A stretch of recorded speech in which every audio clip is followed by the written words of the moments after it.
अब एक अच्छी खबर से आपको रूबरू कराते हैं। शिवपुरी के रहने वाले सारांश ने पूरे प्रदेश का नाम रोशन किया है। सारांश ने 22 साल की उम्र में यूपीएससी की इंडियन इंजीनियरिंग सर्विसेज की परीक्षा में 20वीं रैंक हासिल की है और इस कामयाबी के साथ सारांश देश के सबसे कम उम्र के आईएएस अधिकारी बन गए। आईएएस अधिकारी बनने के बाद उनके परिवार में खुशियां हैं। सारांश के सफलता के बाद परिवार में खुशी का माहौल देखने को मिल रहा है। हमारे साथ बात करने के लिए इस समय मौजूद हैं देश के सबसे यंगेस्ट आईईएस ऑफिसर सारांश गुप्ता।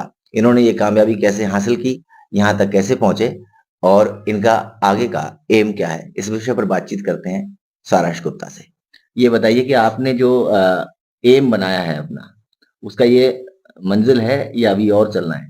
जी जैसे हम लोगों के टीचर्स भी कहते हैं, मम्मी पापा भी कहते हैं, ये एक मुझे ज़रिया मिला है आगे चल के कुछ बड़ा करने के लिए। और ऐसे जैसे हम क्लास 1 ऑफिसर बनते हैं, so there are ample opportunities जो हम लेकर इस देश के लिए कुछ बहुत अच्छा कर सकते हैं।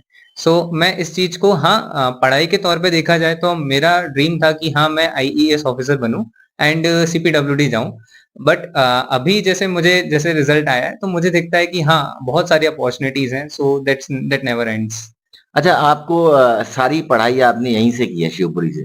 तो इसमें आपको जो लोग बड़े-बड़े शहरों में जाते हैं, बड़े-बड़े इंस्टीट्यूट्स में दाखिला लेते हैं पढ़ने के लिए, तो ये आपके लिए ऐसे कैसे मुमकिन हो पाया? जी, जैसे एक चीज़ जो मैं बोलना चाहूँगा कि मेरे जो घर का माहौल है, वो काफ़ी शांत रहता है, पढ़ाई के तौर पे बहुत ज़्यादा सपोर्ट मिलता है। और इस वजह से जैसे मैंने आईआईटी जेईई के टाइम पे भी अपने शिवपुरी से ही रहकर आईआईटी जेईई क्लियर किया था। और अब जैसे कोविड का टाइम आया था तो हर चीज़ ऑनलाइन आने लगी थी एंड आई आल्सो टूक दिस अपॉर्च्युनिटी। मैंने भी एक कोचिंग इंस्टीट्यूट जॉइन किया जिसमें ऑनलाइन पढ़ाते थे and with the help of that coaching institute मैंने शिवपुरी से ही रहकर अपना कोचिंग किया एंड जो रिजल्ट आया। आपको सबसे यंगेस्ट आईएएस ऑफिसर बताया जा रहा है, तो इसके पीछे क्या लॉजिक है?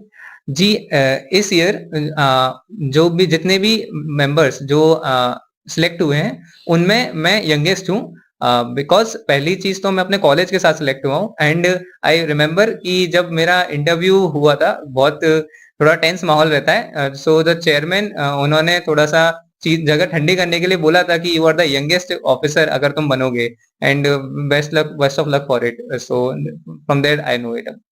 अच्छा, जो आपके सामने अब नई पीढ़ी तैयार हो रही है, जो बच्चे तैयारी कर रहे हैं, उनके लिए क्या कहना चाहेंगे? जी, मैं यही कहना चाहूँगा कि किसी भी कॉम्पिटिटिव पेपर को की तैयारी के लिए बहुत ज़्यादा मेहनत लगती है, बट उससे ज़्यादा उसकी जो स्ट्रैटेजी है, किस तरह से आप उस पेपर को टैकल करने वाले हो। क्योंकि ये भी एक तरीके का एक प्रॉब्लम होता है कि आपको जैसे सिविल इंजीनियरिंग में मैं कहूँ तो मेरे 16 सब्जेक्ट्स थे। आपको हर चीज़ में आपको सारे सब्जेक्ट्स आने चाहिए क्योंकि कॉम्पिटिशन बहुत ज़्यादा है। अब आपको ये चीज़ ढूँढनी पड़ती है कि आप किस सब्जेक्ट में क्या चीज़ है जो आपको नहीं आती है, एक बार पढ़ने के बाद भी।